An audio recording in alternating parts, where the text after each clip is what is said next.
ఆ డిఎన్ఏ డ్యామేజ్ని అరికడుతూ హెల్దీగా డిఎన్ఏని ఉంచడానికి ఆప్రికాట్స్ బాగా ఉపయోగపడుతున్నాయని వీళ్ళ పరిశోధన ద్వారా ఇవ్వటం జరిగింది. అందుకని సంవత్సరం పొడుగునా మనకి డ్రై ఆప్రికాట్స్ మార్కెట్లో దొరుకుతాయి. అందుకని మనందరిళ్లల్లో నిలవ పచ్చళ్ళ జాడీలు స్టాక్ ఉన్నట్లే 5-6 రకాలు 10 రకాలు ఎప్పుడు, స్వీట్లు హాట్లు ఎప్పుడు, అయితే కొన్ని తినే పదార్థాలు ఫ్రిడ్జ్లో స్టాక్ ఉన్నట్లే అవన్నీ అనారోగ్యానికి ఎంత ప్లాన్గా స్టోర్ చేసుకుంటున్నాం చూడండి.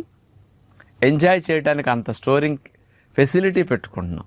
మరి ఆరోగ్యాన్ని ఎంజాయ్ చేయాలంటే మీ ఇంట్లో డ్రై ఫ్రూట్స్, డ్రై నట్స్ ఇలాంటి ఎప్పుడు స్టోర్ చేసి పెట్టుకుంటూ ఉండండి, ఎప్పుడు తింటూ ఉండండి. అందుకని మీ డబ్బుల్ని డ్రై ఫ్రూట్స్కి లేదా ఇట్లాంటి ఆప్రికాట్స్ని కొనుక్కు తినడానికి కాస్త ప్రయత్నం చేసి మార్పు తెచ్చుకోండి. చక్కటి ఫలితాలని మనం ఆరోగ్య రూపంలో పొందటానికి ఇలాంటివి మనకు ఉపయోగపడతాయి. అందుకని మన ఆరోగ్యాన్ని